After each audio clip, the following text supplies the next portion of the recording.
Welcome to the Local Fit Show. I'm your host, Lauren Conlon. Each week, we bring you the best insights in nutrition, mental health, habit building, training, and more. This week, I'm joined by Rick, our mental health therapist, to talk about alcoholism. Enjoy the show. We talk a lot on this podcast and just as a team in general about how to incorporate alcohol like in a fitness sense, right? And that sounds really counterproductive, right? And I think a lot of people listening, if you've listened to our content before, this is your first time, you'd be like, whoa, this feels like a lot of conflicting views. But as a brief summary, in the fitness space, a lot of people, it feels like, oh my gosh, I could never have a drink again if I ever want to be like a healthy person. Or, all these people who have these great physiques and great bodies never drink alcohol. And that's just not true, right? Like, obviously, there's a point where I'm not ever going to say that drinking alcohol is healthy. It is a toxin. So there is nothing that is healthy about this. But in the name of diet flexibility, which is what our team is basically built off of, having a drink every once in a while, being social, is totally acceptable within a program. But obviously, like with anything, there is a point where it isn't okay. It's not just about, I can have a few drinks. Every once in a while, it becomes a true issue. So we had a question sent in about alcoholism, which I thought was a really, really great question.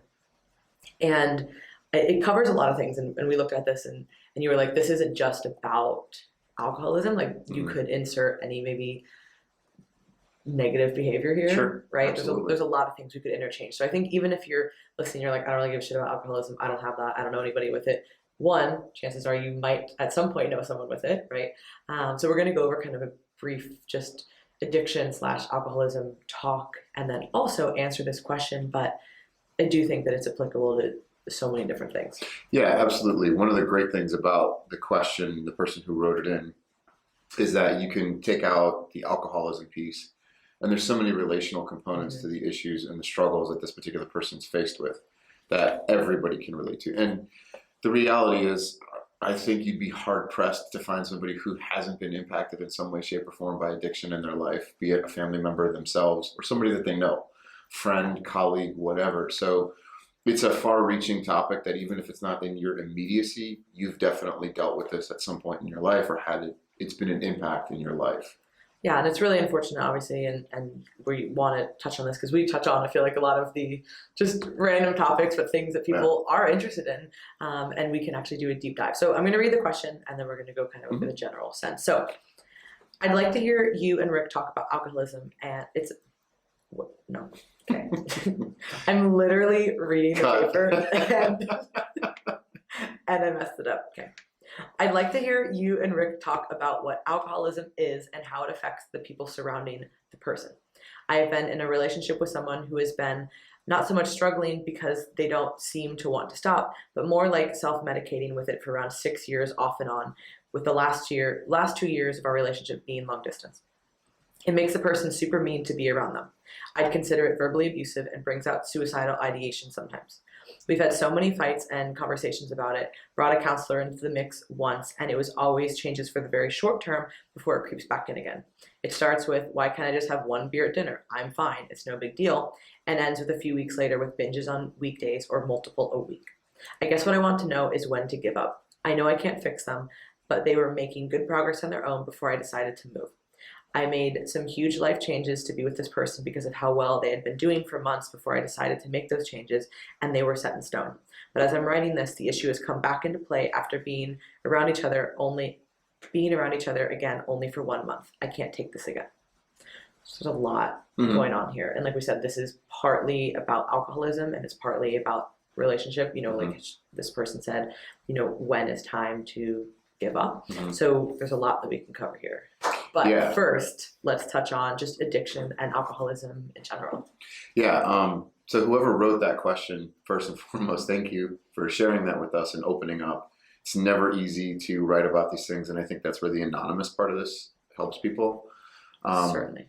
So thank you for sharing it, because I can promise you, as a therapist who's been doing this for a while, this is not the first time I've seen this scenario or this similar experiences or situations, and I assure you that somebody else listening to this is more than likely going through the same thing. So I want to talk about what is addiction, and we'll give a high overview of what addiction is, what it kind of looks like, and then we'll start to move into some specifics as it relates to exercise, diet, fitness, your health, and then kind of break down the question and things that we want to include. So if you've listened to me on this podcast before, you've heard me talk about the phrase, right? The addiction is causing clinically significant impairment in the individual's social, occupational, or personal life, right? So what does that actually mean? Let's break that down. Clinically significant impairment is basically a way of saying, is it causing problems? And are they causing significant problems? Not just a little thing, but significant problems in a person's social life. Like, are you changing friends? Are you not going out as much? Are you not participating in the things that you used to love to do because you're now drinking more or you don't have the energy to do them?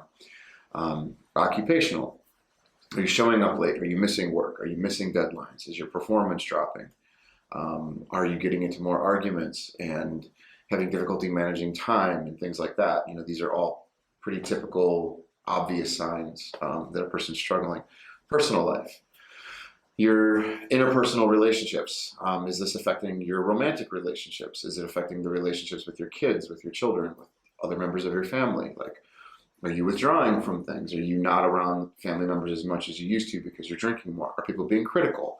Are they kind of walking on eggshells around you? All of these things are telltale signs that there are problems occurring. One of the things that I do as a clinician is I always stay away from diagnosing or calling somebody an addict, because an addict has a lot of negative connotations to it, and it's just got a really negative stigma. Personally, no one wants to be called an addict, even if they're like strung out on coke, like, or heroin addict. You know what I mean? Like, they're just like, I don't want to be an addict. Like, I can be anything but an addict. And so one of the ways, you know, I try and go about it is I take that definition and I kind of start looking at the person's entire life, their social, their occupational, their interpersonal relationships. And I just hope to try and get the person to be like, do you think that your drinking is causing problems in these areas? And if they can admit that there's a problem, at least, like, yes, I think my drinking or my drug use or something that's going on in my life is causing some problems in these areas, then we have a place to start. Otherwise, I know you're stuck in pre-contemplation, you're in complete denial, you're not willing to go there yet. And so the road becomes more difficult in terms of, I can't do anything else until we can break that first barrier, until you can at least be like, yeah, there's something going on here. I might not know how to change. I might not want to change, but at least I can admit that there's something going on. Does that make sense? Yeah, and I feel like the label of addict too can then be something that people kind of fall back on, like, oh, well, it's because I'm an addict, right? Like, you see that happening too. Like, this label is something that kind of follows them wherever, and maybe it's not alcohol anymore, but you're like, oh, because you always hear like, once an addict, always an addict, which to some degree I think rings true, but some degree not, right? Mm-hmm. But like, I think if you kind of hear that over and over again, and you're like, oh, well, I'm an addict, and I've been an addict, and everybody in my family has addiction problems, so like, I replace this with another thing, so that label kind of follows you. So I feel like it would be detrimental even afterwards too. Yeah, it can, because this becomes the only lens that people want to see you through. Yeah, or yourself. Like, you're like, I have an addictive personality. It's like, well, I mean, most people have an addictive personality when we're like changing your dopamine threshold. Like nobody is like immune to that. So if you do something long enough that is that provoking, like, you're gonna, like, it's not you specifically. Like, certainly, like, addiction runs in families and there's behavioral things there. And some people, like, not the other side of that is, some people are like, yes, I am an addict, and I know that, and they use it as a boundary to gauge and keep themselves safe. So there's a lot of what one works for one doesn't necessarily work for another. But for me, what I'm trying to create in the person is awareness. And if I call them an addict and it shuts them down, I didn't help create any awareness. And if they can look at themselves and become aware consciously within themselves and say, yes, I have a problem with this, or yeah, this has caused an issue and I might be an addict, and they can get to that space on their own, you know, then there's something to really work with. We can work with whatever the structure is that is going to benefit them in recovery and for the rest of their life. And so to kind of go right into what you were talking about, like, what is one drink? What is that? And here's the complexity of it, right? Because one person's manageable habit or personal freedom may seem like chronic drug abuse or substance abuse to somebody else. So where does the line get drawn? And I think this is where a lot of people are always looking for. And I have conversations like when I do classes or seminars, and I'm like, all right, guys, how many drinks, you know, like, how many licks to the center of a Tootsie Roll Pop is it? You know what I mean? And I'm like, okay, how many drinks per week? do you think it would qualify as a problem? And you get everything from 1 to like 10. And you're like, okay, is there like, what qualifies that? Like, so the person who has 1 drink a week, like, explain why that's a problem. And usually you start getting into their own personal biases as it relates to it. But again, my measure of it is against saying, all right, this person says 1 or 10, whatever the number is this causing problems in the following areas? Are you unhappy with it? Is this an element of your life that you want to change? It might not even be causing problems, but it might be something you want to change. You might be like, I think I drink too much. I don't want to drink, or I don't understand, like, I can pay my bills, I'm a good husband or wife, I can do these things, but I still find myself reaching for the bottle, or I find myself using or relying on marijuana too much to calm my anxiety. It can be a self-motivated reason. It doesn't have to be because there's always problems. It could just be an element of you that you want to change. And so what's the ceiling? I don't know. It depends on the individual. I kind of liken it to, and maybe you'll shit on this, maybe you won't, I don't know, but it's kind of like a cheat meal, right? If I'm clean and eating 30 quality meals in a row, like, is it okay for me to go pick out at McDonald's once? Like, probably. There's no real harm in that. But if I eat McDonald's every single day, it becomes more problematic, right? And so it's kind of the same thing with alcohol. Is there a health benefit to it? Look, I'm not going to get into the glass of wine and all that kind of crap a day. Spoiler alert, the amount of resveratrol that you would get from a glass of wine has, like, there is benefits, like research benefits for, like, with resveratrol, but the amount that you need would be like, I think it's something astronomical. It's like, it's so many, it's like multiple bottles, if not it's not even feasible, basically. So you might as well just, if you want the benefits of that, because you particularly think that that's useful, then you should just take that supplement. You're not going to get it from 2 glasses of wine. No. Like, I think that was a clever marketing person, like, way back in the day who, of course, like, a glass of wine will help you. It's like, you're like, just because this research came out with like 200 times the dose, like, that's kind of not the same thing. But hey, so are there health benefits? I mean, no, there's not. There are obvious health detriments, right? But it's kind of like anything.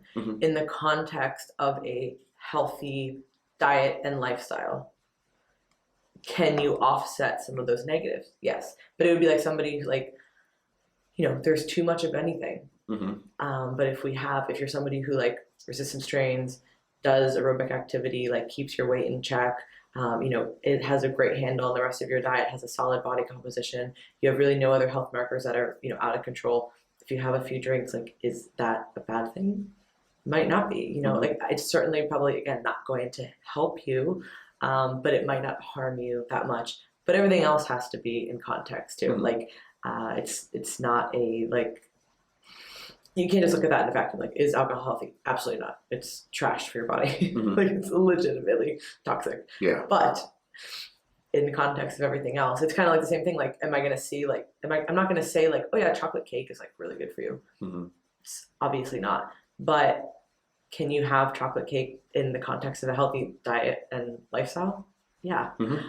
Just like anything, no matter what, take any food that could be deemed healthy, right? Like chicken breast. Okay. How much is too much chicken breast, right? Like, there's such thing as too much chicken breast. Like, so it's the same thing with having something that's like a negative and a positive. Too much chicken breast. Listen, there's definitely a phrase I've never heard before.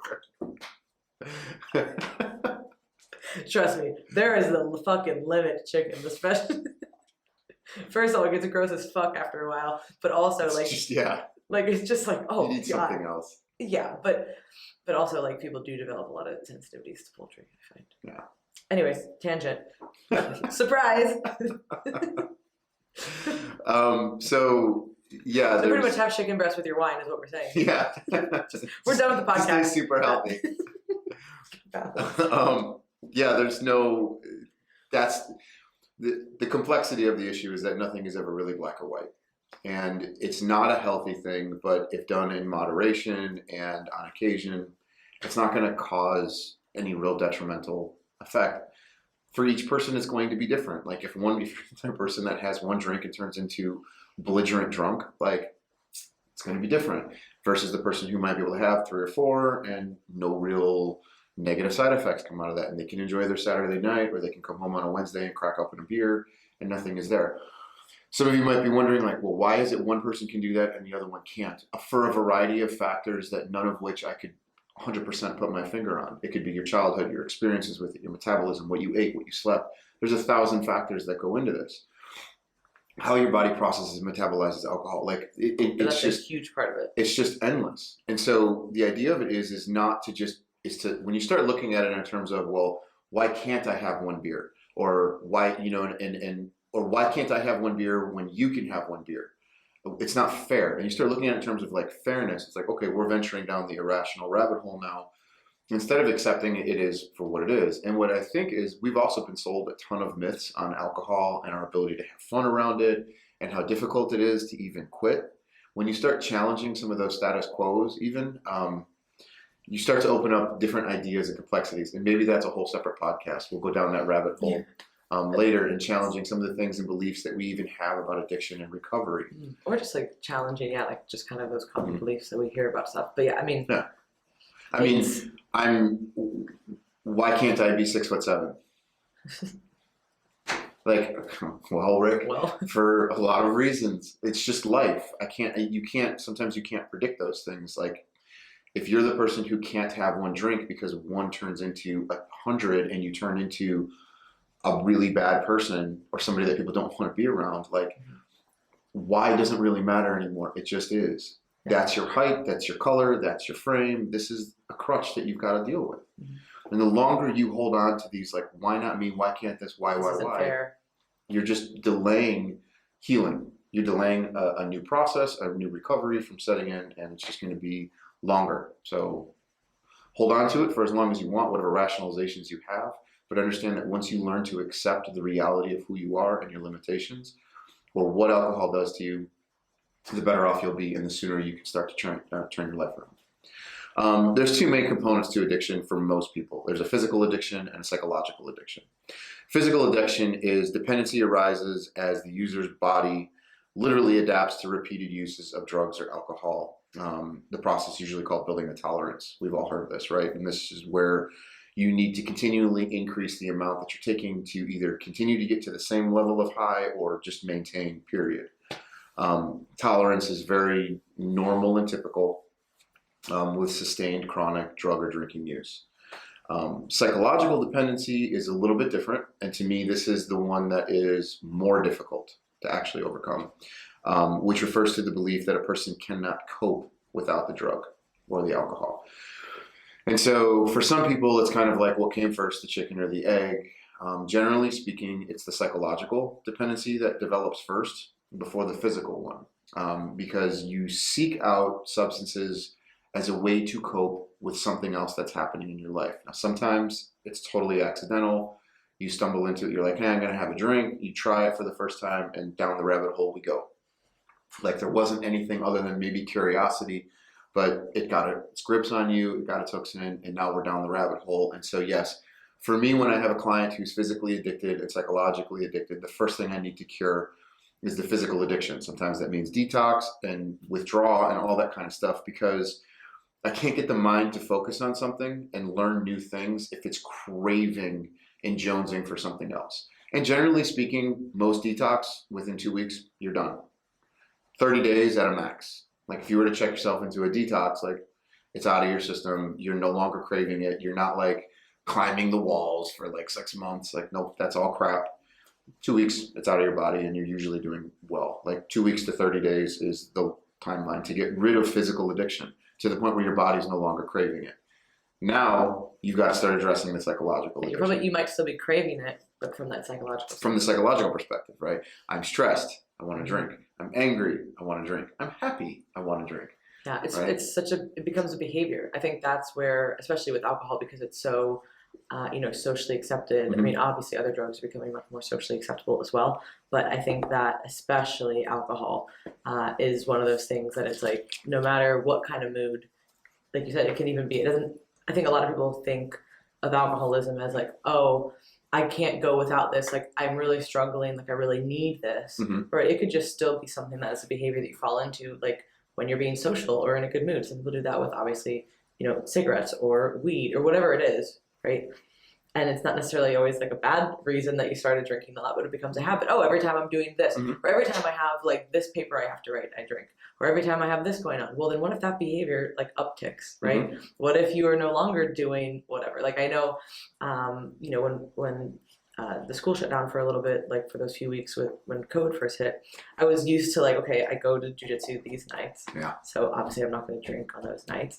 And then, clearly that was a whole different situation because everything was kind of shut down for a few weeks. And it was like, oh, well, I'll just have wine because I'm at home. I'm like, it's a behavior. Like I'm done with work. I'll just have wine because I enjoy wine. Okay. Oh, I bought this ice cream too. Like, let me have that. And then I'm like, a fucking few weeks in, like, holy shit, I've had like ice cream and wine every night. Like probably not the best look, not the best move.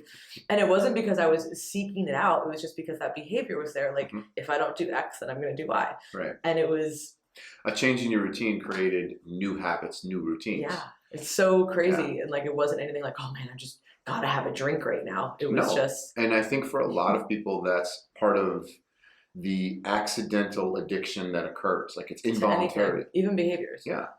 Like video games. When I get home from work, I want to play a video game or whatever. I want to escape or detach for a few minutes and relax. I mean, just go on my phone. And then you look up in an hour and you're like, fuck. All the Instagram, reels that just keep coming up. Like you're like, yeah, you're down the rabbit hole. Ever and ever. And then you're like, wait, and then you're like, oh my God, what am I looking at? Like every time I get sick of it and I'm like, this is crap. And then I swipe up the next one and I'm like, oh, this is the one that I was looking for. Damn it.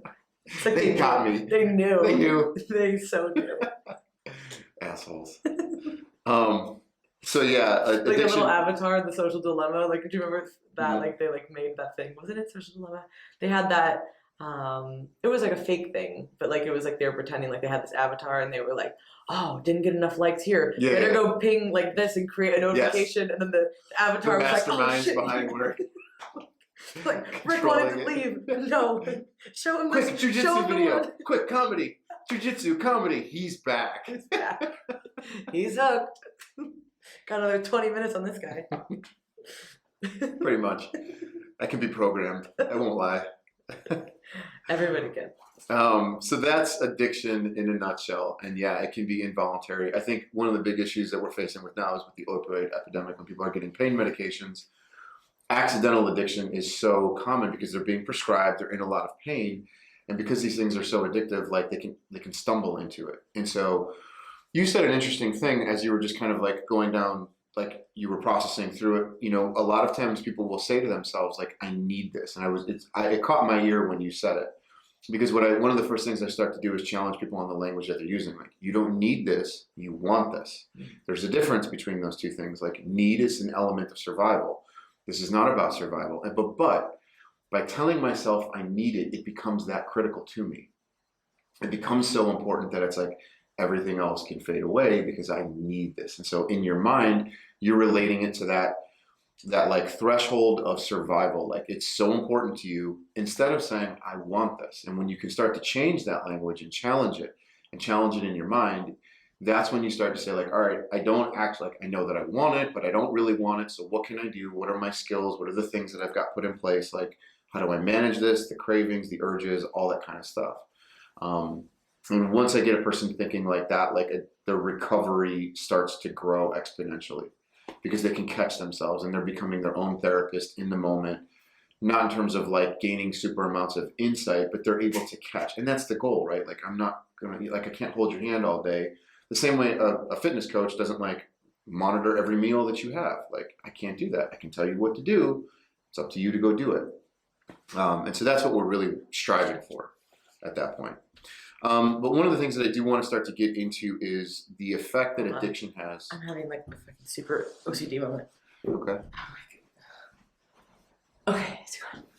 I was like, is she going to walk out of the room and you just wanted to make sure the camera was on? Awesome. I was like, that was a really good part. I'm gonna write down that like time stamp, and then I was like, is the camera on? For those of you on YouTube, no, we're definitely please pause. Edit this shit. No, leave it in. No. People will love it. Oh I'm telling you. Why am I like this? It adds the human element to it. I literally was driving somewhere the other day and I had to pull over because I thought I forgot something. Like that's how I was like reeling over the fact that I thought that I left something.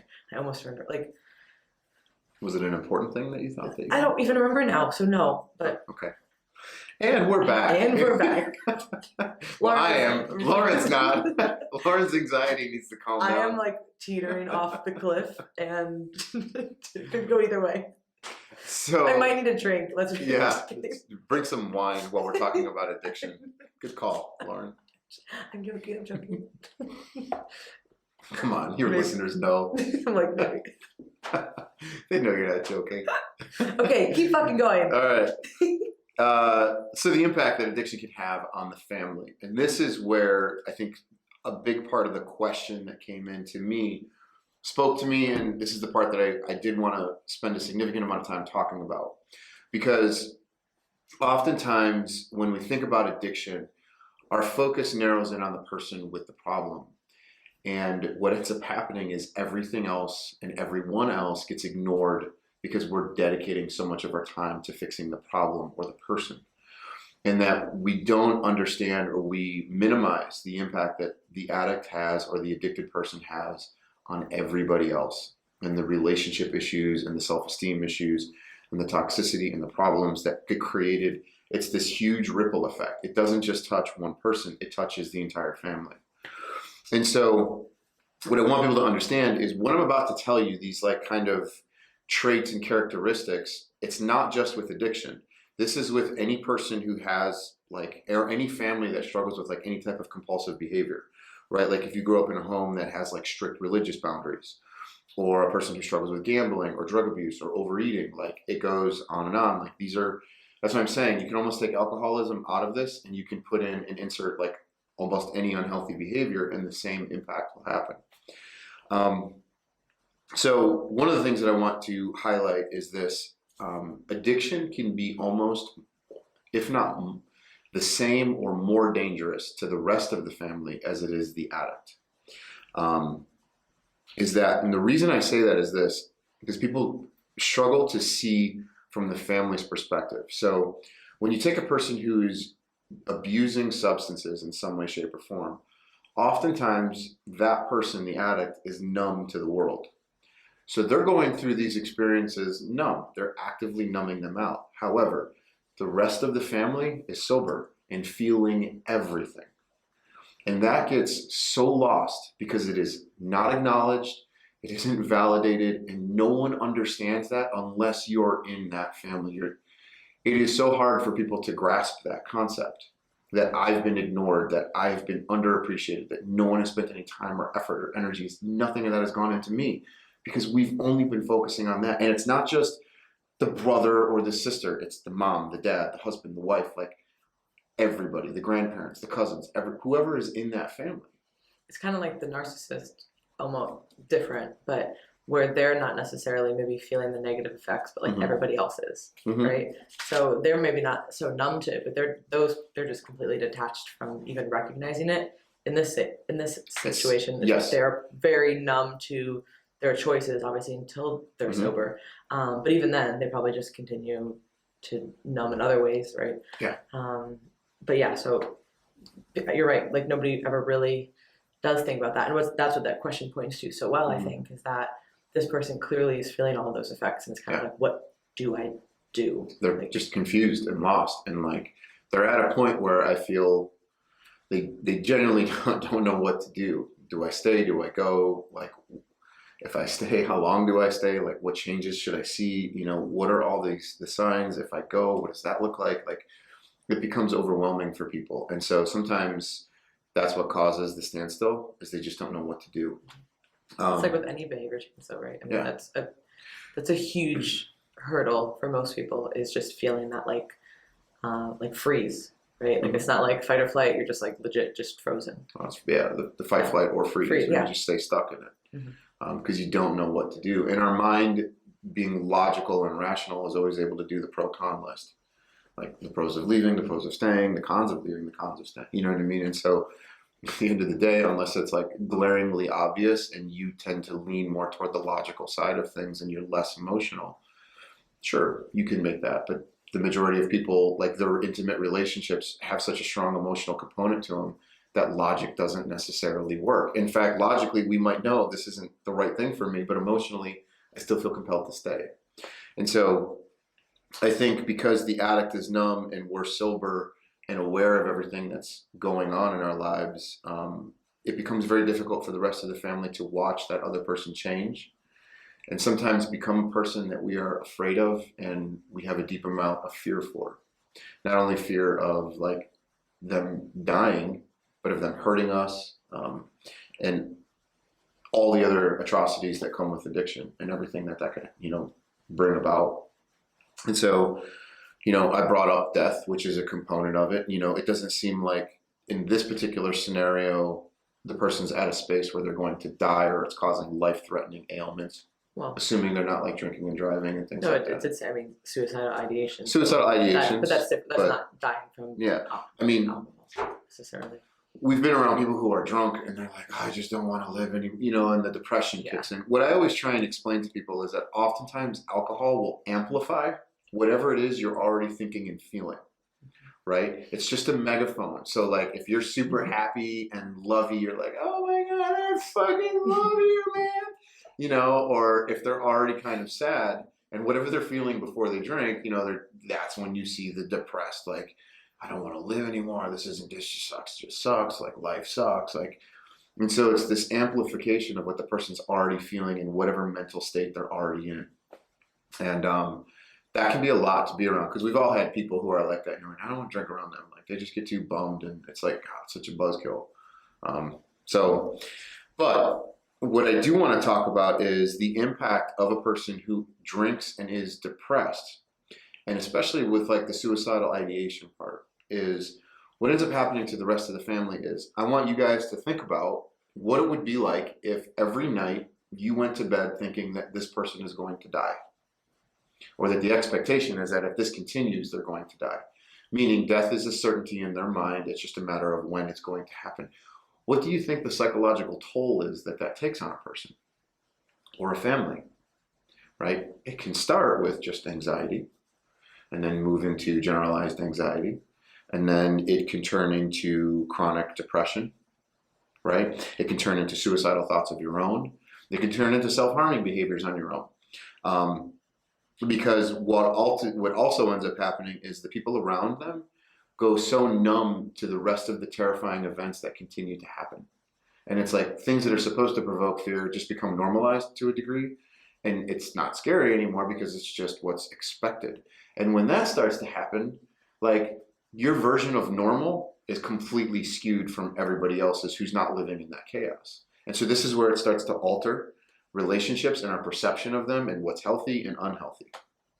And that level is going to be different just anyway too, with like what somebody's coming in with, like their baseline, what they grew up with, like what was normal. Like because for somebody who maybe didn't grow up around anybody who drank, like going into a situation like this might seem like really jarring. Whereas somebody else who grew up with the family that drank a lot, you're like, oh, this is kind of normal. Kind of happens off and on. Saw this growing up, whatever. So I feel like there's so much there. But this, unfortunately, sounds like this is kind of being used as a coping mechanism.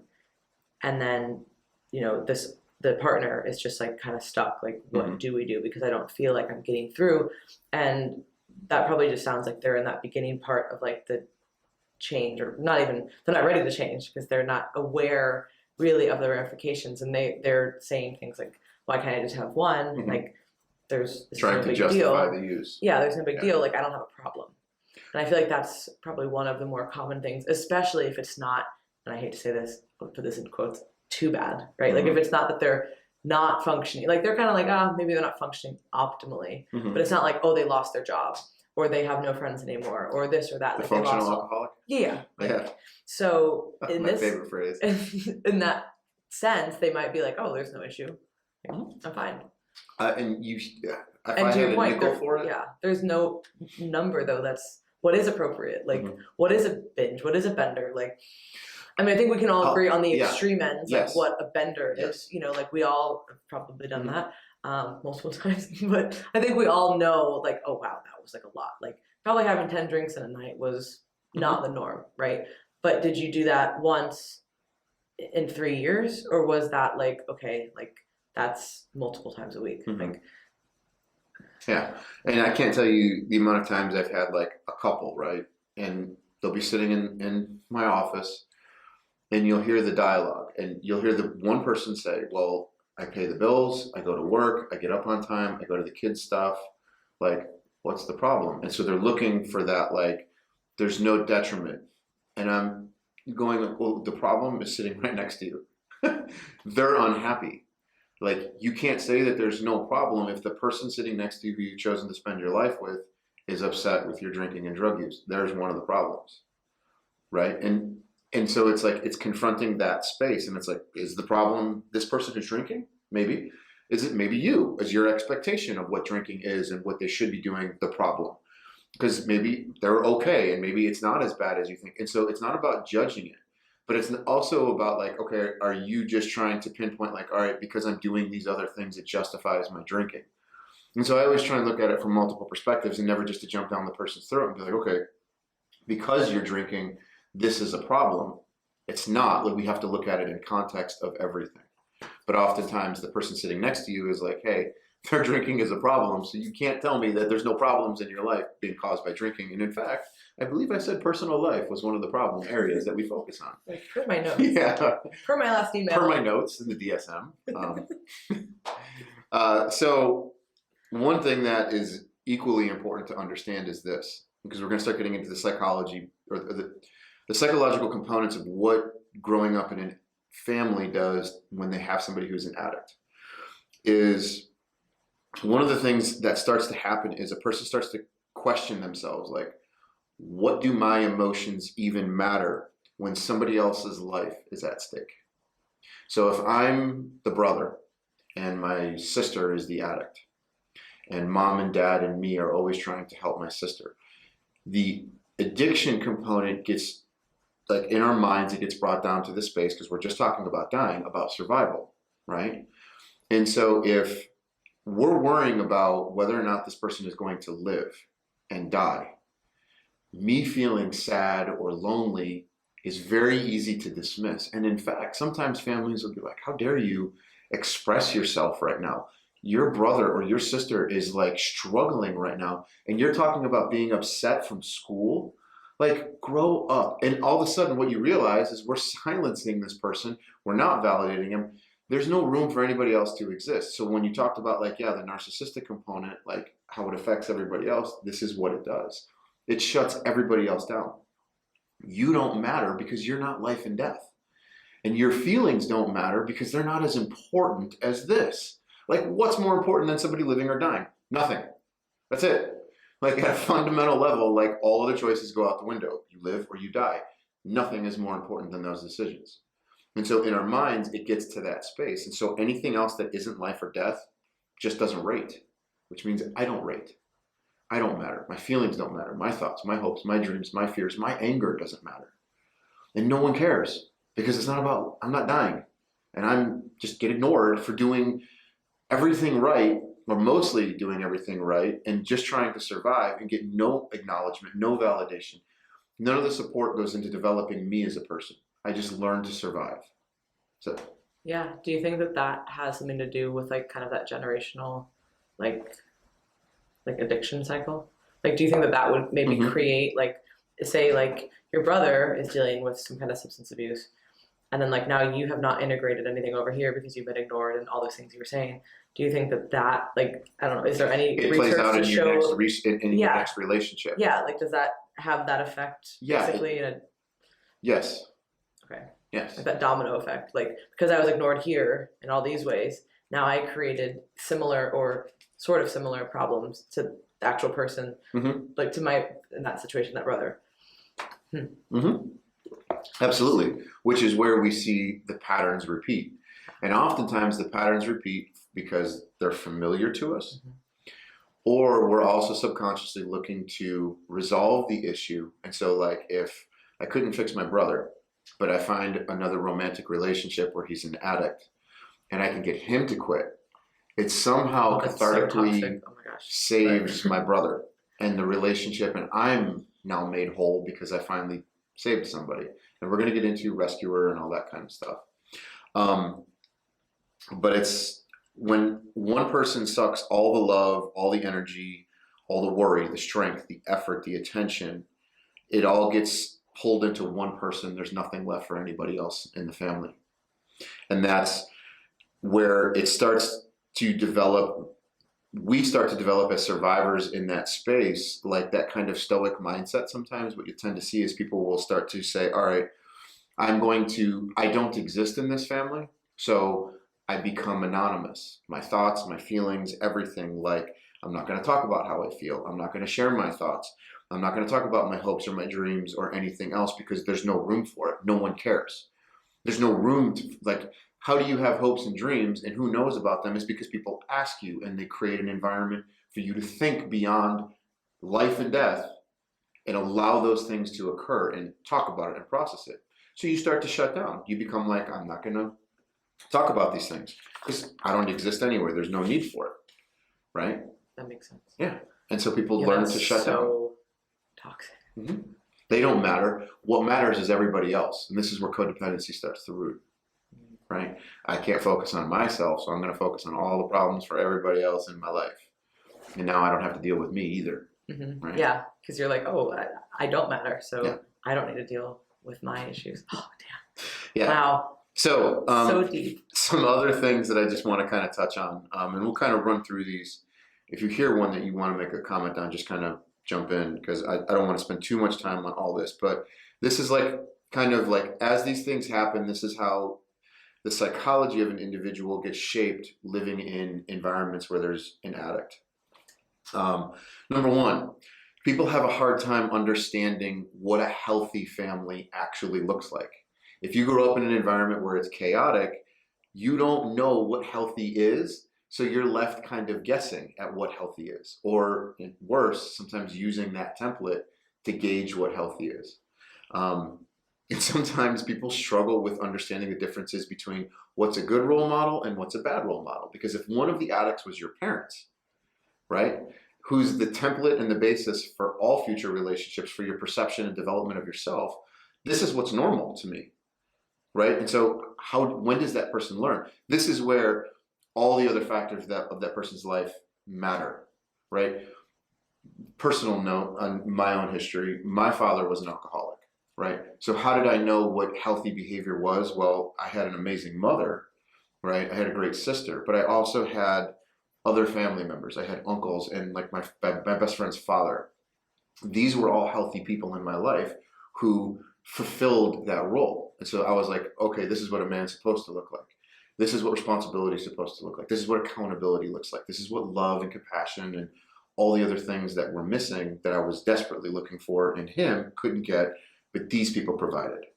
And so like I was fortunate in that sense, but this is why I always tell people never underestimate the impact you'll have in somebody else's life, because you could be that friend of the family member or whoever. Yeah. Oh my gosh. This is so like just over. I'm like thinking of so many, so many things, so many situations. I'm just like reeling, and like it really is. It's so easy for things to degenerate, yes. like with one person's behavior, and like how that affects everybody in their immediate surroundings. And it makes sense why there's so many like fucked up people. Right? Like, because everybody, like if anybody here is reflecting, like, unless your family's perfect, which, like, I don't, like, there isn't a perfect I don't family. think there's ever, like, that's not a thing. And nobody should be expected to be. But in this instance, there are so many behaviors or substances that are just people have problems with. Yeah. And, like, how that ripple effect is going to influence you. And like you said, at some point, finding, you really need to find some type of outside influence, whether it is like other family members or friends or coaches or just mentors, like people in your life who like show you what is like possible and then also like what is healthy. Yeah. But I bet that would be really hard because your lens is so tainted, right? Because you're like, you could probably see like a healthy relationship, but not even really be able to like understand like, oh, like, is this really, Or is this just, like, you might not even really recognize that it is healthy because you might still be stuck Right. thinking that that is still sort of normal. Like, you know it's not right, but you're like, that's not that bad. Mm-hmm. But in order for you to learn something new, you have to start somewhere. Yeah. So even if it's just observing, like what healthy Yeah. looks like. No, I'm just saying, I feel like that was probably one of the hurdles, though. It is. Because Oh, people yeah, absolutely. are like, oh, no, this is pretty normal. Yeah. Like, I know it's a little fucked up, but, like, it's fine. Mm-hmm. And then they see something that is really healthy, and they're like, I don't really know about that. Like, is that good? Is that fake? Is that, you know, like, they're just second guessing that. Like, that doesn't look real. It might not be. And yeah. That could also be fake. So double check, like, do some background check on that. That other source. Yeah. But I think by and large, once you start identifying what healthy is, you can start to see it, and then you can start to I don't know, counterbalance it against what you lived through, what your personal experiences were, and then that's where real change and insight grow. Another thing is people being hard on themselves, or they find it difficult or challenging to really relax. Oftentimes, yeah, Lauren. Like, I just leave. Some of this, I'm sure you're going to be like, oh, is he talking about me? Oftentimes, people in these environments focus on overcorrecting. So they develop this kind of perfectionistic outlook to avoid feeling like a failure. And they do this, but regardless of the results, it never satisfies that piece. You just move on to the next thing. And so what we also see is identity issues. They often struggle with who they are when they aren't doing something or working toward a task. Number 3 is kind of like building trust issues. This is imperative for all future relationships. They make it difficult to establish close and intimate relationships because we can't develop trust. Well, why does that actually occur? Well, we find it hard to trust other people because what we're afraid of is that somebody is going to hurt and betray us again, the way our parents' unhealthy, toxic behavior did. And so deep in our minds, that's what we're looking for. We're looking for, when is this person going to betray us? When are they going to let us down? And if we go into the relationship with those assumptions, like, I never fully trust you, I never open up. Because deep down inside, the people who were supposed to love me the most betrayed me and hurt me. And so we carry that with us. And so this is like what we're talking about, baggage and old trauma and old history. Carrying with you, this is exactly what we're talking about. And it's always scary to trust somebody. Even if you're like a really trusting person, you're going to get hurt sooner or later by somebody. They're going to let you down. They're going to disappoint you. And it's understanding that human beings are fallible, and we need to be able to pick ourselves up from that and forgive them. Forgiveness is a big key for the family in recovery, believe it or not, which is fucked up because they're like, why do I have to forgive them? It's like sometimes you got to forgive yourself too. Another thing, a very common thing, is that people are often frightened by conflict, where they become frightened by conflict or angry people or authority figures even. And so what we see is oftentimes angry people become mean and abusive. And so that often translates into physical or sexual or psychological abuse, which means there's no safe space to express emotions, right? So what happens is they look to avoid conflict at all costs, because if I were to actually express to my parents how their alcoholism made me feel, it would create conflict and uncertainty and potentially result in abuse for me. And so what do we see? They find it hard to confront parents about what's bothering them, so they learn to self-silence. And for those of you who listened to our attachment podcast, if you remember going back to that, I talked about there's 2 basic needs, the need for attachment and the need to be authentic. Remember? And authenticity was that space where you start expressing your voices and opinions. But what happens when your opinions and truths about the world start to conflict with your attachment figures? So now the need for authenticity threatens what you need to survive. Well, what gets shut down is we stop being authentic and we learn to just survive. And so this is exactly that paradox that starts to develop. I can't express myself honestly, so I'm just going to be quiet. And I start to silence myself, and I don't share my opinions. I don't get in touch with my feelings. I don't think about goals or long-term or future. I just think about surviving the here and now. And then that creates its own cascade of issues. Mm-hmm. And then you can fall into some of these maybe negative relationships, or fall into your own behavioral or substance addictions because of that, right? You're like, nobody gets it. I can't talk to anybody. Like, I can't express myself. Like, doesn't matter. And then you just, that is such a strange connection. It is. I never really thought, I mean, I obviously thought of it, but like, it just really fully clicked today Mhm. about how like that impact of that one person like can affect everybody in the family. Because there's so many times where you're like, oh my gosh, how is everybody in this family like that? Or how do we see these issues like continue? And how, if your brother was an alcoholic, how are you now? Like you saw what that did, and it's like, well, kind of like makes sense why it would happen because of all of these reasons. Yeah. Another thing, fear of abandonment. This is a big one for a lot of people. Fear of abandonment. This is one where it's actually difficult to get people sometimes to understand this, because what I'll hear is, no, they were always there. Like, okay, abandonment doesn't always mean like leaving you on the doorstep of a firehouse. It means if the person may not physically be there, but what I'm talking about is their emotional unavailability. If they're emotionally unavailable, then you're always left alone because there's no one for you to connect with. There's no one for you to share things with.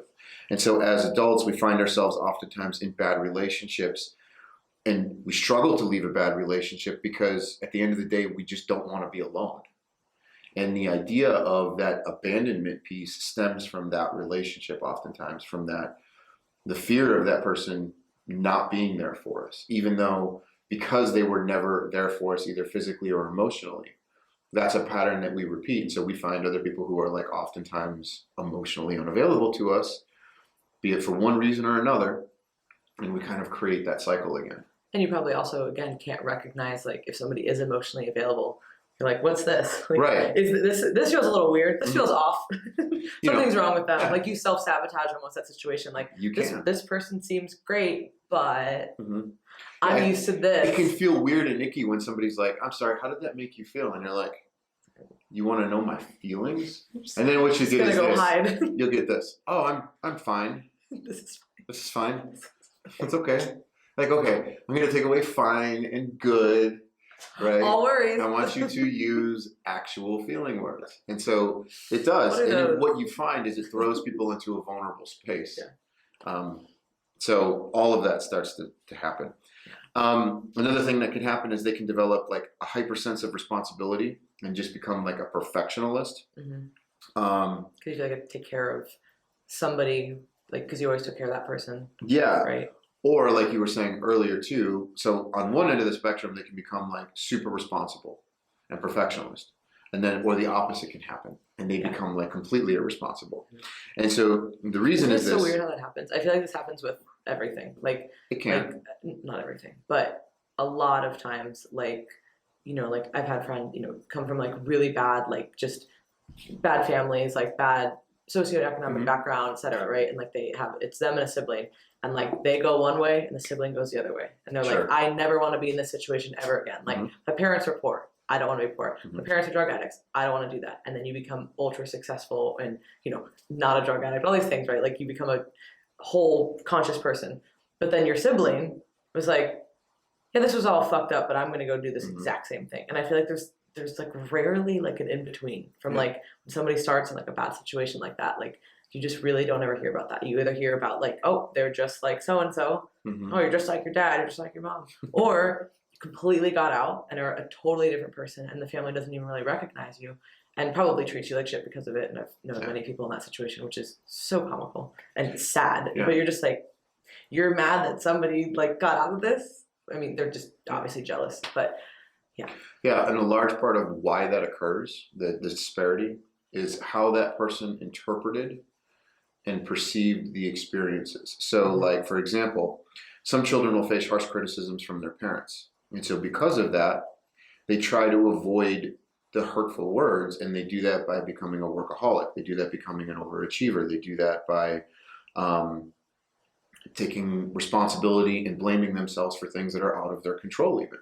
And so that's a way to avoid the criticism versus the other person who interpreted differently and becomes more irresponsible and starts giving up because they're trying to be perfect. And here's the point.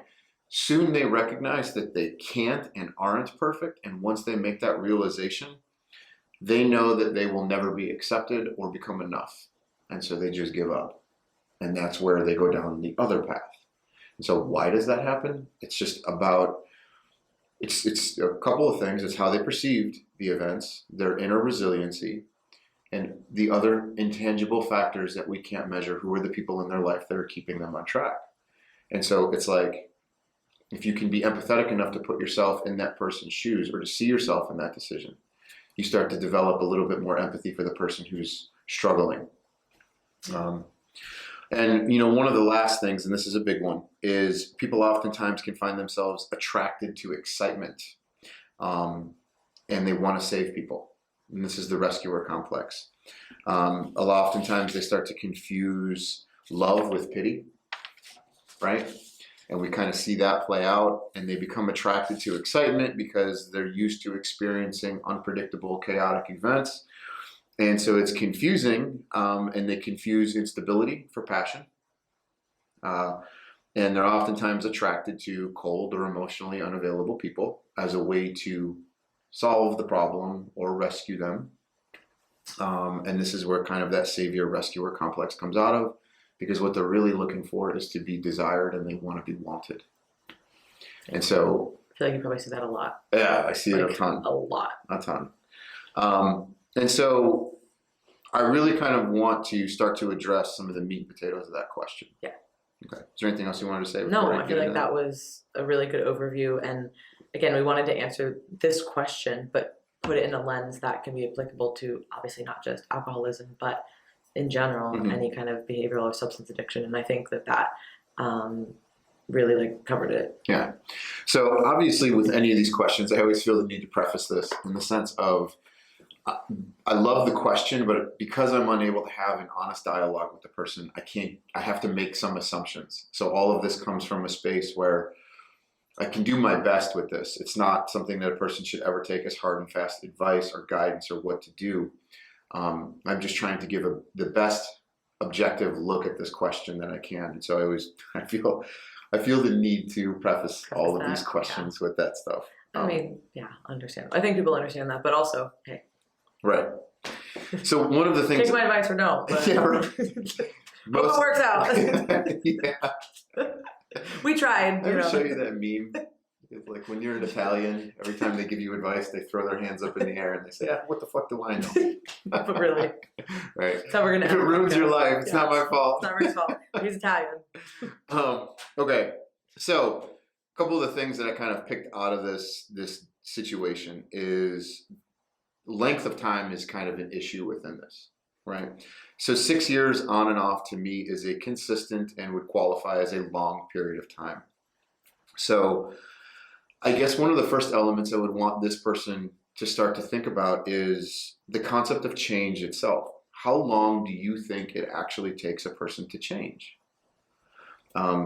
Is change something that should occur often or immediately, rapidly? Is it something that you feel like should take a long period of time?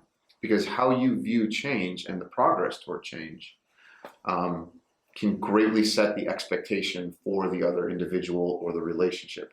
It's clear to me that this is a patient person. They've been around for 6 years. This is something that's been going on and off. They clearly love the person. Otherwise, I think they would have found a way out by now. Especially since it's been 2 distant years also. Yeah. That's to stay in contact for 2 long distance years is tough. Yeah. Especially when the relationship started, for 4 years they were together. That's even more difficult. And things are kind of rocky right now, so it's even more difficult. It's right. This person definitely is patient. Yeah. And they're trying, and they care about this other individual. Mm-hmm. But one of the other things that I would ask and start to explore with this particular person is the other side of the coin is, what else is this other person doing to demonstrate commitment to the relationship, to you, to the future together? Because sometimes we can hyper focus on a problem and ignore every other aspect of the relationship. And it's like, well, is that fair to the other person? If we're just focusing on the one thing that you're doing wrong and ignoring everything else that might be really great about this relationship. But also what this does is it also starts to eliminate the other areas if they aren't doing those things. If you can't tell me what this person is doing to move forward in a healthy, productive way toward the relationship goals that you guys have set, it also starts to move the question, not just focus on addiction, but what I want and don't want in my relationship and what is missing. Because it might not just be the addiction piece that's missing. that might be just the piece I'm focusing on, and I might be missing a whole bunch of other things, which might help make the decision more clear, or might help them reframe it and be like, I'm only focusing on addiction and I've ignored all this other great stuff. So I don't know. That would be something to explore with the client. That sounds really, like how you said in the beginning, like, is this person functioning in all these other areas? And then you just have a different interpretation of what drinking too much is. Mm-hmm. Is that it? Or no, is this really like, this is getting pretty bad, but all these other areas are failing too, right, and not moving forward. Mm-hmm. And they're using that as kind of this crutch. So yeah. One of the other things that she mentioned in this is verbal abuse. And of course, it is never okay to do that to somebody. And I don't know the extent or how the person is qualifying it. But what I liked about what she wrote is, or I don't know why I said she, sorry, we're not going down that road. This person determined for themselves that whatever their significant other is saying qualifies as verbal abuse to them. And so one question that I would have is, what is it that's keeping you in the relationship still after you've become aware of that fact? That now you know this person is being verbally abusive. What is keeping you there since you know that? Like, because most people, if you were to talk to them right now, if they're single, or even in a relationship, and you were to say, what's a deal breaker? Most people are going to say abuse. It's funny how we have these preconceived ideas, and then we get emotionally attached to somebody, and suddenly all this stuff starts to erode, and we start to see it's not black and white, it's gray, and my love for them, and all this other stuff starts to add. You start to accept more. You don't know. This is no big deal. Like the path to right and wrong seems to not exist anymore, and it becomes this really windy, dark road. And so I guess one of the things that I would say is, now that you've become aware of that, number one, what is keeping you in the relationship knowing that you're being verbally abused or have been verbally abused in the past? And the other side of this is, and this might be a little uncomfortable, but is there a part of her that sees their person as the victim and they see themselves as the rescuer? Are you trying to save this person? One could make the argument that 6 years without real consistent change is a long time. And what are you holding on for? Like, what does change actually look like for you? First of all, would be another question to ask. And also, how have you brought this up either, right? Yeah. Is this something that I keep bringing this up, and you feel like you're bringing it up? She did say they even brought in a counselor at one point, and that this has been an ongoing thing. Well, so, how many therapists do you need to go through? That's true. No, I think, I thought it meant like on one occasion. Maybe I misread that. Like, I thought it meant like one session. Yeah, well, yeah, I mean, I think she says like obviously you don't usually. I know what you're saying. Like one session versus like a period of 6 months or something like that. Yeah. So, what qualifies as, hey, we've had a serious conversation about this, and not saying that this person hasn't, of course, but just as another like devil's advocate, like really considering, okay, like, does this person actually am I using the right words to share with this person how upset I am, or am I just like nagging, like, oh, I hate when you drink, and they're like, okay, cool, like, I like it, right? Like how, what is the level of like bringing this up versus like, hey, here are all the things that this is affecting me, like, from mentally, our relationship, emotionally, all these different things. And is it just like, I really don't like when you do that. Okay, you could say that about a lot of things. I'm sure that your partner could say that to you about a lot of things that you do as well. So like, how serious have you made this? And not saying and downplaying that this person hasn't. But that's just another way to consider that maybe the way that you're communicating it potentially didn't give them that sense of urgency, because it might have just come across potentially not in a serious enough tone. I'm not sure if that serious is the right word, but it's going to work for now because I can't think of another word. So I gathered from the way the question was written, and the assumption that I took was that it had been discussed seriously. And anybody else listening who maybe thinks, like, maybe just go through and like really reflect on, all right, if somebody's not making a change, is there a way that I can present this differently? Absolutely. And not saying that's a great tool for you to give people. It might not be enough. Like, you might be saying it 100 different ways, but that is one way. Yes. To potentially reevaluate things. Yeah, you need to communicate in a way that the person's going to hear it. And if they're not hearing it, that's a problem. And sometimes that's not your problem. But you can, I mean, if you've done everything you can to express the message and the person's just not receiving it, then you still have a difficult decision to make. Some other things I would start to ask if this relationship is really fulfilling that person. Do they feel equal? Because what I find a lot of times is this: when we slip into these unhealthy roles, which is very similar, it's like the Cartman drama triangle or trauma triangle, which is persecutor, victim, rescuer, right? What I find is we slip onto this triangle, which is very common in this space, where we see the addict or the person struggling as kind of the victim, and our role is that of the rescuer. And so we want to save them. And in slipping into that role, we realize that we fail to recognize the inadequacies of the rest of the relationship sometimes. Like that this maybe really, like we become so focused on saving the person that we've neglected every other aspect of the relationship and what else matters, right? It's kind of like even if you fix that, what's okay, left? cool, but Right. what the fuck else is going Do on we here? have the kind of relationship that I really wanted? And do we have the same values? Are we moving in the same direction? And so that to me, it's an uncomfortable space, but do you feel like an equal in the relationship? Has there been a time in the relationship history that as much thought and effort and attention went into you, but maybe in another aspect of life? I don't know. That would be something I would want to explore. Like, is this just you being solely focused on them and ignoring the fact that they've put time and attention into you? Again, not minimizing the drinking problem, but there's also a balance here. Like, is there a part of you that might be a little unhealthier that we would want to address? Because at the end of the day, no matter who you are, you cannot control somebody else's behavior. So the one thing I can only focus on is, what are the decisions and the choices you're making? Why are you staying in this relationship? What are you getting out of this? Why are you accepting the things that you're accepting? What is it about this? And so that's the process of therapy, is helping you to explore it, create thoughts and ideas, and allow yourself more clarity, but ultimately the decision falls on you. And so those are things that I would start to ask. I would say, and this is another one, and I think when people are struggling with when do I go, when do I stay? Yeah. I get people to try and think about it in these terms. Knowing a person can change is very different than a person actually changing. And inconsistency is still a message, right? If the person is trying to change, and oftentimes what I see when the motivation is coming externally, meaning from outside sources, my wife, my husband, somebody wants me to change, that's not as strong as an internal motivating factor where I want to change. I see it as a problem. This isn't something that I want. Case in point, I want you to go to the gym, but you don't want to go to the gym. How long is that going to last? Not very long. Not very long. Before you're like, fuck this, I'm not going, right? But I wanted it. It's important to me. But if it's not important to you, like, you're never going to make that a habit. You're never going to go and put the effort in to see the results. Like, it's just too hard.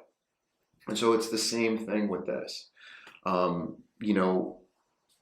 I think evaluating whether or not a person will actually change versus knowing a person will change is different. What's like a good timeline? And I think that's part of the crux of the question. So there's no real answer, but say somebody has recognized like, wow, this is an issue. Mm-hmm. And obviously this is really going to depend on the severity of whatever we're talking about, whether it is behavioral or substance or both or whatever. But so say somebody is, okay, hey, I'm ready to make changes. But obviously along the way, it's not going to be smooth. It's not like the alcoholic is to be like, oh, never had a drink again and good to go. Like, there's going to be some bumpy roads. There's going to be probably some slip ups, etc.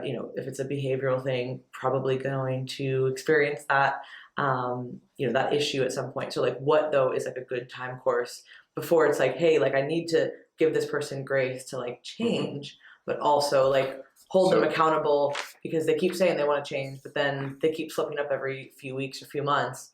Well, what the fuck? I'm going to answer that to the best of my ability, and I'm going to say, what is your expectation for change? Does change occur often, rapidly, or immediately? Do you believe change takes time? Because your expectation of what change should look like determines what you feel is happening and your sense of satisfaction and fulfillment in that. And so some people will tell you, like, I want change immediately. And this is something you can change immediately. And it doesn't take 6 years to make that change. Yeah. And some people will tell you, like, no, they've been making changes. You said in this, like, that there's been periods and times where he takes a break and then comes back to it. So some would make the argument that, like, he's attempting to change. I'm assuming it's a he. whatever. Keep slipping. Rick has this problem where I don't know how long I can. When you guys write questions, tell me if you're a woman or a man, please. It helps me so much. I don't know if I should accept this level of change. I feel like this should be pretty immediate, but I guess I'm not. I'm trying. This is really why I was asking. I was like, And so, again, one person's ceiling is another person's floor. One person will say 2 weeks, I'm out. Another person will say 6 months, I'm out. Somebody else will say 6 years and I'm out. Another person will be like, I'm never out. Like, this is forever for me, and I'm accepting that. As long as they keep trying, and they can measure progress 1,000 different ways. But it's a personal choice. This is pretty not super cut and dry, but for somebody who's dealt with some type of substance abuse, it's probably like 0 is the number that we're reaching for, right? Mm-hmm. Because the person who's dealt with this really can't usually have a beer or two. Like, it's just not going to happen. Yes. So that's a little bit more clear cut. Whereas like behavioral things or personality things are generally probably a little bit harder, right? Because you've probably lived and developed that your whole life. If you're somebody who's like, hey, like, your partner's like, you being so neurotic and anxious all the time is like a total deal breaker. Like, we really need to work on that. Mm-hmm. But you're 30 or 40, whatever, like at some point you've developed this over your life. Like, that's not just going to be like, you're never going to not have anxiety anymore, right? You're never not going to be neurotic, but like at what scale are we talking about, right? Mm-hmm. So I feel like that's going to be probably a lot more challenging. Yeah. Versus, an obvious substance would be like, we're going from this to probably 0. Like, most likely. I don't ever really hear of any person who's had a substance abuse issue who's like usually able to handle a little bit. No, like, it's really, really by and large, I'm sure it's all or nothing. But I've yet to meet anybody. You either commit to recovery and understand that this isn't going to be a part of your life, and you make adjustments around that, or you're making excuses to continue to drink. For most people, like all of them. By most is what I mean. So just a couple of other things before I kind of get into my final thoughts here. I would ask the person who wrote this, what are the individual's motivations for change? What's compelling them to seek alternative behaviors and seek therapy or change? What's compelling them to continue to make the same choices? Maybe that'll help you understand where they're coming from a little bit more. Again, if for those of you, like an outlet for something, and it's like, hey, it always is. Yeah. It always is. Addiction stems from a space of an inability to cope with something else in your life, and addiction became the coping mechanism for it. And then it becomes its own thing, sometimes a behavior or pattern, but it stems from an inability to deal with something else from your life. And then what values exist or are present in the relationship for you? Do you believe that this is your role, or believe that it's your destiny perhaps to save this person? It's like kind of like your fate. Some people will hold on to that idea. Again, not saying if it's right or wrong, but that's an element of it. And, I would ask then, if you believe that it's your purpose in life to love this person no matter what's happening, then do you think it's okay for you to continue to sacrifice your goals, your desires, your wants and needs that come out of a relationship? Because to me, that seems very one-sided, and doesn't seem like you're going to get much out of the relationship because everything is 100% focused on the other person. And so it leaves you feeling very empty oftentimes, because again, once you fulfill this and the person changes, like, what's going to be in its place? And what are you going to focus on now that the problem's not there? Is it just like sunshine and rainbows? Because it's not going to be. I think we're lying to ourselves when we have that expectation. Yeah. Oh, when this changes, everything will be better. Mm-hmm. It's like that part will be better. Like, you won't have to deal with the side effects of drinking anymore. Mm-hmm. But what else is now going to take its place? Because there has to be something that takes its place, right? Like, you're not just going to like quit a drinking habit and just be like, I'm really content. Yeah. Like, it's just not happening. You're going to replace it with something. And it could be something even more detrimental, or it could be something really positive. Mm-hmm. But that's also a gamble. Yeah. So I think one of the things that I want people to understand is, when it comes to relationships, you have to choose your heart. Leaving and starting over is hard. Staying is hard.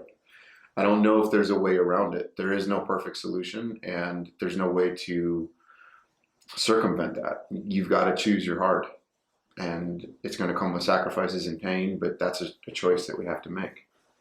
I did write this one last piece that I just want to read as kind of like my final thoughts, so to speak, to the person who wrote this question. And so if you guys will bear with me here, I want to get through this just to kind of send a final message to this person to hopefully kind of wrap things up and summarize this question. I guess what I want to say is, as I was reading this, my heart is breaking for you right now.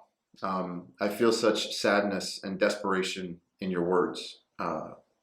It's the struggle sometimes of knowing and feeling how deeply we can care for someone and love someone, but also being painfully aware of the truth, which is that despite our love for them, that we aren't enough for that person to change. Many times it's our need and desire to be accepted and to believe that we're finally enough that keeps us in an unhealthy relationship. We want to believe that if I love you hard enough, or for long enough, or if I stay this course and endure enough, that you will finally change and appreciate and cherish me. I will finally see that all of my pain and suffering won't have been in vain, and that this will all have served a much bigger purpose. I will have found meaning in this suffering, and in the end, we will move on in life together. I wish I could answer the question for you. When is it time to give up? I wish for your sake that you could be certain about which path to take. But I cannot help you find certainty about an uncertain future. Hindsight is always 20/20. I can't tell you or predict the future. Only in time you will know if you made the best decision for you. And only you can make the decision to stay or go. What I can tell you is to surround yourself with your friends and family and share this with them. Addiction and family struggles often exist in the dark and are kept in the dark. We hide the truth from everyone out of shame and fear and embarrassment. I want to tell you personally that there is nothing shameful or embarrassing about loving someone. The person you love now isn't all bad, and I'm quite certain there are many redeemable qualities within them. And it's this paradox that makes this choice so difficult. If you haven't already, I would encourage you to bring this struggle to light. Tell those who support you about your feelings and take comfort in their love and embrace their help. Many will tell you what you should think or what you should do, but no one else has to live with the consequences of your choice. You are strong and a worthy individual. The proof of that is after 6 years of therapy, or 6 years together, therapy, major life changes, countless arguments and disappointments, you're still looking for hope. That's a rare and unique quality. A quality that I hope one day you will cherish about yourself. Regardless of your choice to stay or go, I hope that you are eventually able to find peace within yourself. And so that's the only way I think I can summarize this for that client, or whoever this person is that your choice isn't going to be easy. It's going to be hard, and you will doubt it 100% of the way, and that's normal, but it's your choice to make. No one else can make it for you. And so my heart kind of breaks for this person because I know the dilemma, and I assure you that there are a lot of people, many people who have been in very similar situations who don't know whether to stay or go. And so this is a struggle that we can all relate to. So whoever wrote this, thank you for sharing it and letting us be a part of that. And I hope that this helped you or anybody else listening. So Yeah, I think that was a perfect way to summarize it and end it. I'm not going to say anything else to maybe mess up that outro. So if you guys are interested in working with Rick, we'll put his information below in the show notes. And if you like this week's episode, please share it. This is the best way you can support our show. To check out our coaching services, courses we offer, and additional content we put out, visit teamlocofit.com. Follow us on Instagram @teamlocofit, and we will talk to you guys next week.